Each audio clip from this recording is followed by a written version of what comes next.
Test 1 2 3 test 1 2 3 test 1 2 3 تيست أخير يا شباب.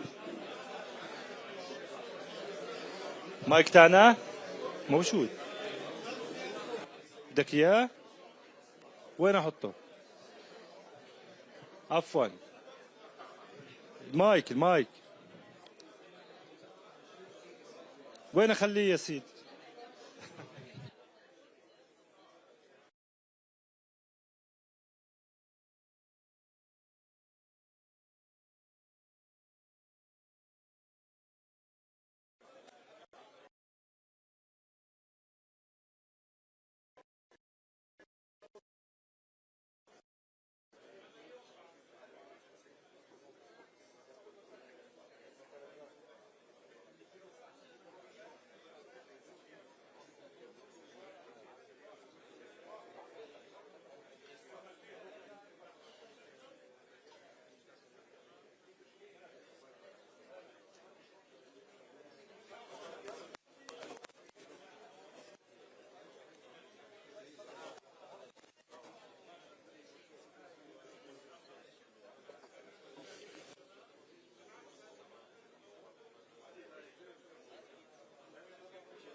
Okay, good morning, everyone.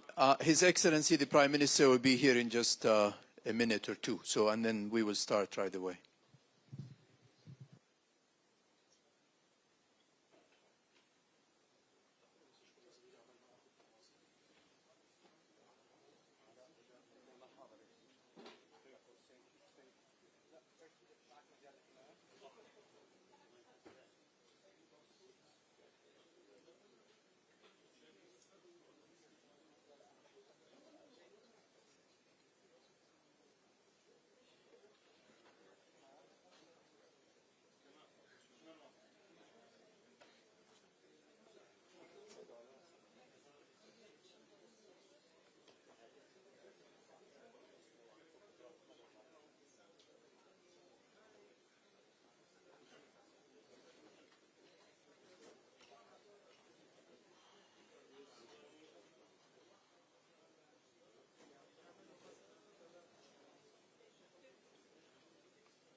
Excellencies, friends and partners, on behalf of His Excellency, the Prime Minister of Palestine, I would like to welcome you and to thank you for taking the time to come to this important meeting. Just for all of you know how the next hour will go, we will start with a statement in English by His Excellency, the Prime Minister of Palestine, and then we are going to allow for 5 questions from the media, and those 5 questions will be directed on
with the government launching a 6-month early recovery plan with an estimated investment of about $3.5 billion, as I mentioned earlier. This plan will focus on the following items: debris removal and restoration of basic infrastructure and services, transitional housing, cash assistance and cash for work programs to provide income and to create jobs, support for small enterprises and agriculture to revive livelihoods, reactivating the banking system, provision of psychological support, education and health services, assistance for persons with disabilities, including rehabilitation and assistive devices. 1 month after the ceasefire, hopefully in the coming month, November, Egypt will convene the Gaza Reconstruction Conference in Cairo. This conference will serve as the central platform for mobilizing international resources and partnerships, while reaffirming that all efforts are anchored in Palestinian national ownership and leadership. The government of Palestine reaffirms that effective governance in Gaza is an essential pillar of recovery and stability. Without strong and unified national institutions, the risks of inefficiency, duplication, and eventual collapse of basic services will be dangerously high. The reactivation of legitimate Palestinian institutions in Gaza will therefore proceed in full alignment with national laws and the Palestinian Authority public administration institutions. Palestine already possesses unified systems in key sectors in Gaza, such as health, education, water and sanitation, land, civil registry, public finance, and taxation. These systems, recognized by international partners, must be empowered and strengthened, not replaced by parallel or temporary structures that would be incapable of sustaining effective service delivery on the ground.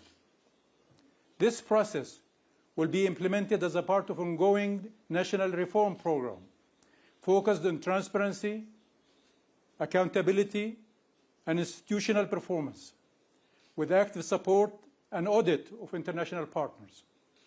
It will also reinforce the political and territorial unity between Gaza and the West Bank and contribute to restoring credible governance framework for the state of Palestine.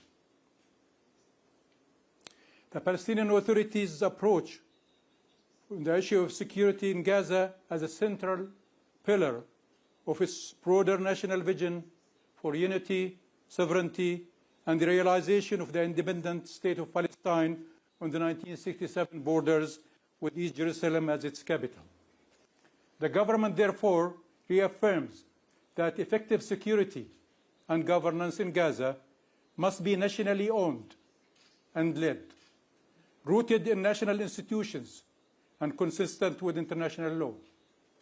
The PA remains open to coordination and assistance from Arab countries, international partners, in support of stabilization efforts and civilian protection, including, where necessary, a temporary and clearly defined international or regional presence mandated by the United Nations Security Council and implemented in coordination with the State of Palestine.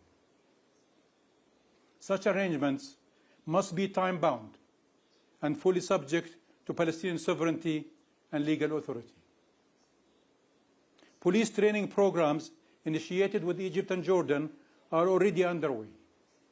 Recruitment and training can be scaled up according to operational needs. The Palestinian police and security, all from Gaza, will gradually operate in Gaza after the war, but always in accordance with the Palestinian laws and under full command and coordination of the Palestinian Authority's leadership. The government is ready for the phased reactivation of Gaza's borders with Egypt, in close coordination with Egypt and the EU. Technical discussions are advancing with the EU in secure crossing operations, custom systems, and integrated policing units.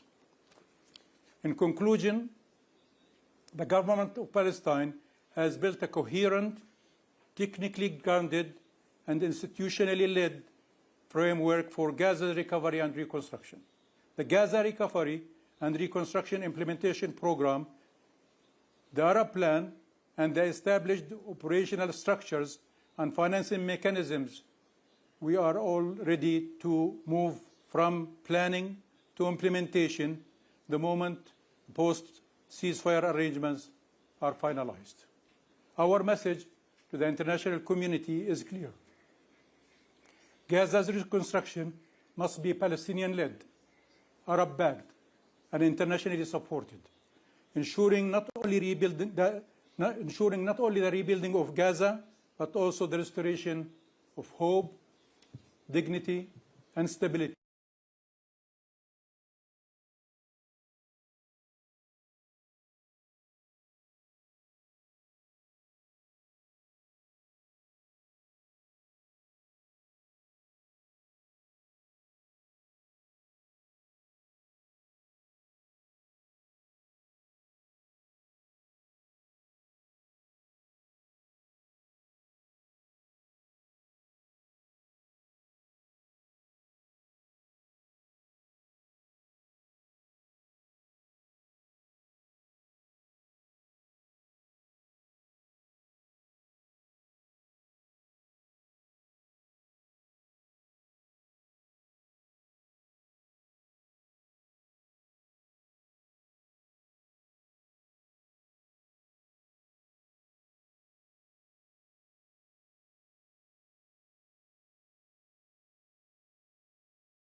Okay, two more questions from this side, please. Yeah. Hi, Prime Minister Mustafa, thank you for this. Just building on the previous question, I'm Louis Baudouin-Armand from AFP News Agency.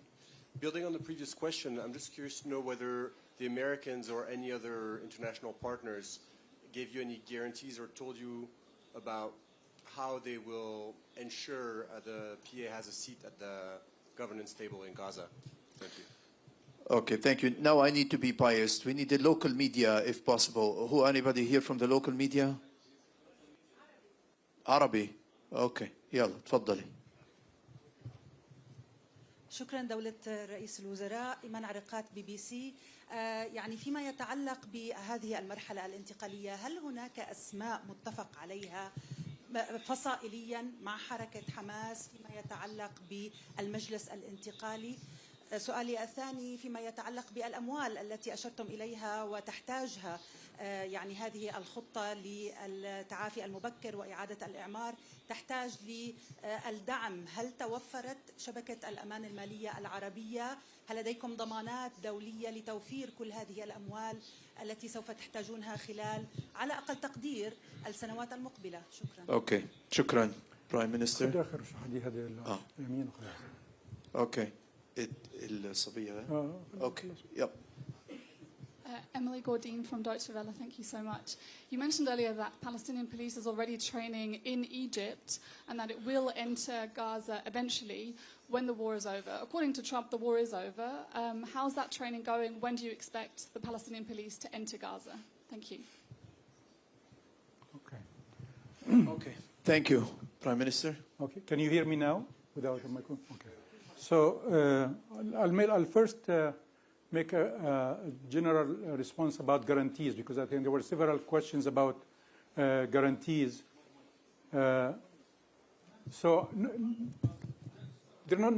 We did not ask for guarantees from anyone, and I don't think it's really necessary in our case. This is our country.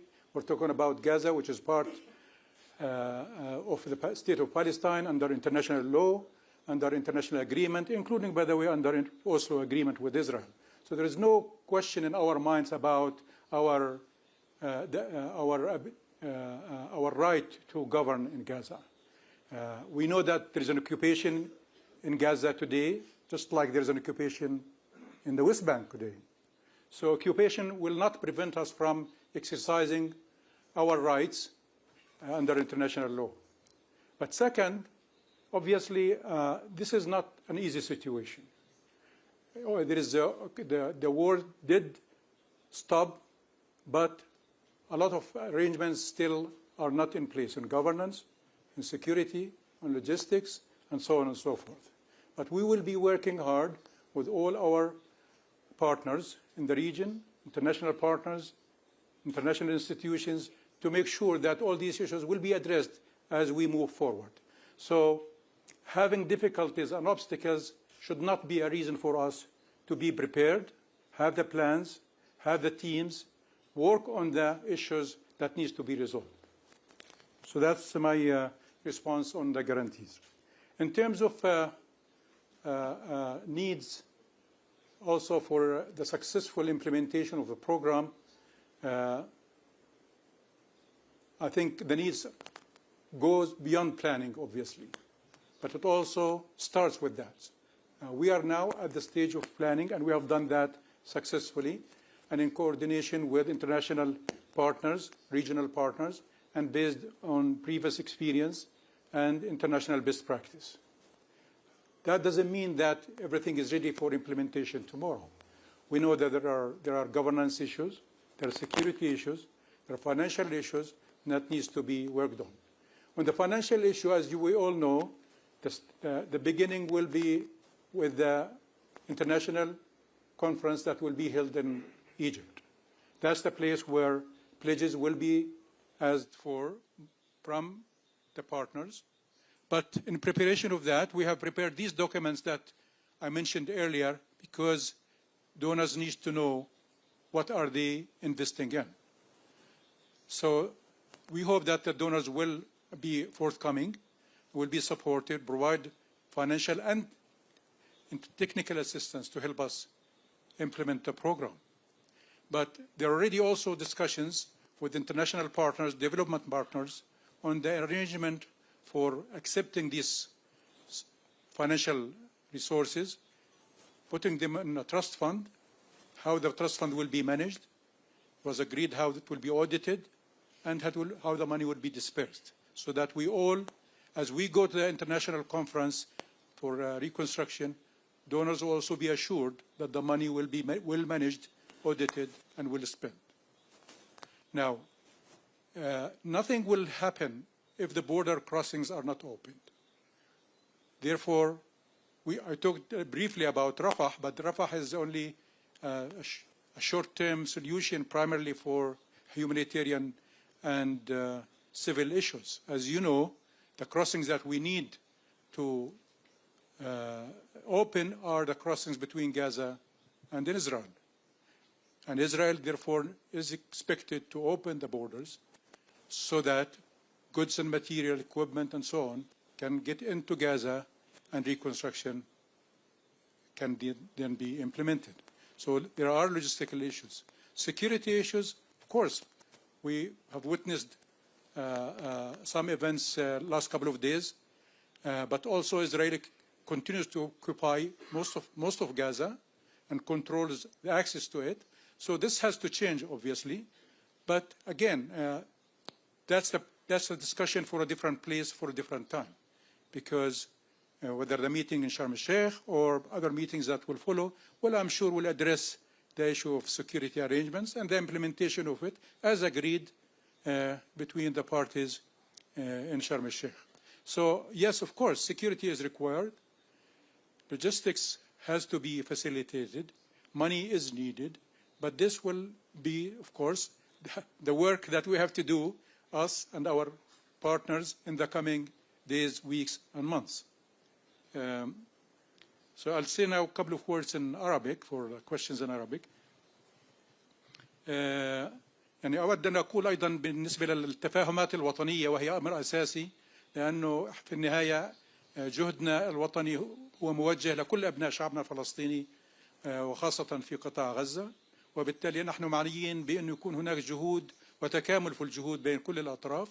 وأعتقد أن الإعلانات التي تمت مؤخرا بهذا الخصوص مبشرة بالخير، ونعتقد أن هذه لن تكون مشكلة في المرحلة المقبلة. لذلك التركيز الآن هو على أن يقوم الجانب الإسرائيلي بالوفاء بالتزاماته، سواء من ناحية انسحابه التدريجي من غزة أو من فتح المعابر وإدخال المساعدات ومن ثم السماح بإعادة الإعمار.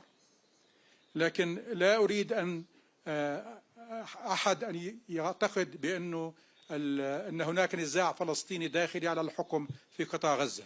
هناك تفاهمات تكفي لأن نقول ونحن واثقين بأن الجانب الفلسطيني لن يكون سببا في تعطيل هذه الأمور. I think there was a question about border crossings بالعربي.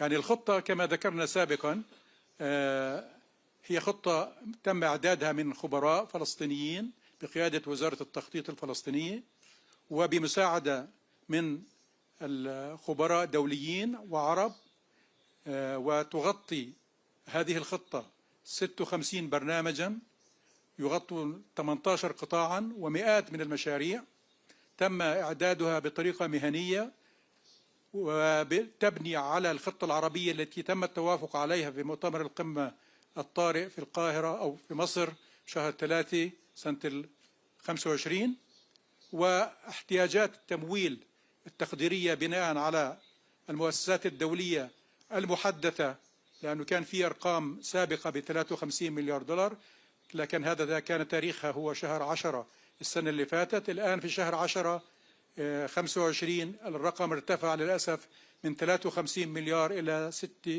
67 مليار دولار. قمنا بإعداد البرامج اللازمة والبرامج التنفيذية اللازمة، وإن شاء الله مجرد أن تتوفر لنا البيئة الداعمة للتنفيذ سنباشر في عملية التنفيذ.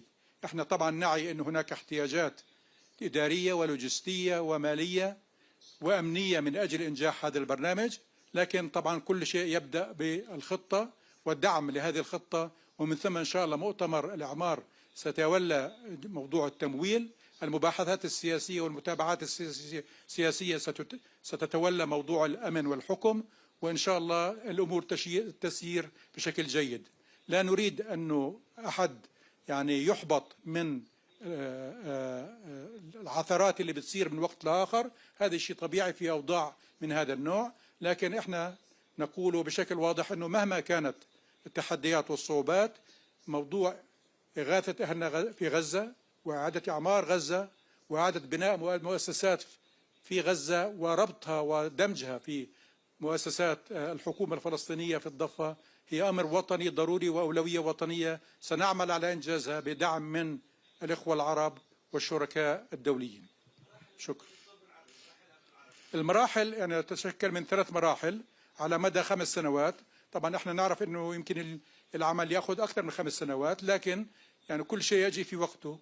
على ال5 سنوات في 3 مراحل. المرحلة الأولى لمدة 6 شهور، احتياجاتها تقديرنا حوالي 3.5 مليار، وفي أولويات معروفة لها علاقة بالواقع على الأرض. المرحلة الثانية لمدة 3 سنوات وتكلفتها الأولية حوالي 30 مليار دولار. والمرحلة الثالثة والأخيرة نستكمل فيها ما نستطيع، وإن شاء الله أنه الأموال تتوفر بمبلغ 67 مليار على خلال هذه الفترة حتى تكتمل كل الأعمال.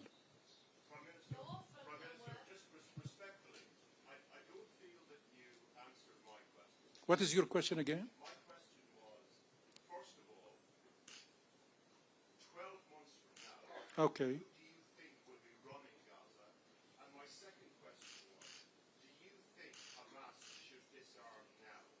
And I ask that again respectfully. Sure, no problem. In terms of governing Gaza, I cannot give you a date on what will happen in 12 months or in 3 days for that matter. We know the reality on the ground. There are real issues, has to do with Hamas, has to do with Israel, has to do with the financial needs, has to do with security arrangements, has to do with the United Nations, has to do with so many stakeholders. So we cannot predict. I can tell you the following. I can tell you that as a Palestinian Authority, Gaza is part of our governance, and we will work day and night to make sure that Gaza in 12 months from now will be under full Palestinian sovereignty and governance. Whether this will be realized or not depends on so many variables, but that's our objective. Our international partners, our regional partners have committed to us, told us that they will support us to achieve this in different occasions. So is the international community in the New York Declaration. So I would like to believe that this is, in 12 months from now, the Palestinian Authority will be fully operational in Gaza. But even in the absence of a full operation in Gaza, Palestinian Authority is already in Gaza providing services, including water, health services, education services. Just day before yesterday, we have announced the results of the high school diploma exams, for example, where students already under fire and in no houses, in no electricity, luckily with internet available, they have taken the high school diploma exam and so on. So we are not waiting for a full governance, we are not waiting for full funding, and we are not waiting for full governance. We will do everything we can to do that. I hope this answers that question. In terms of disarming Hamas, I think the issue is already addressed in the 20-point plan announced by President Trump. So I'd like to, like most of you, believe that this plan will be implemented, and the item related to disarming will also be implemented. So I have no reason to question the plan or its implementation. So we are all, after all, looking for, as I said, a state of Palestine with unification of all institutions, and in this context, there's no need for any factions to carry arms. We believe in one state, one government, one law, and one set of guns. No, I'm really sorry. No, we're done.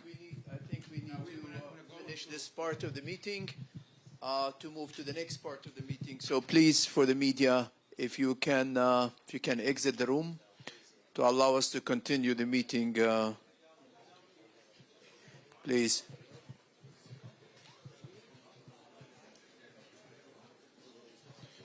Media, please.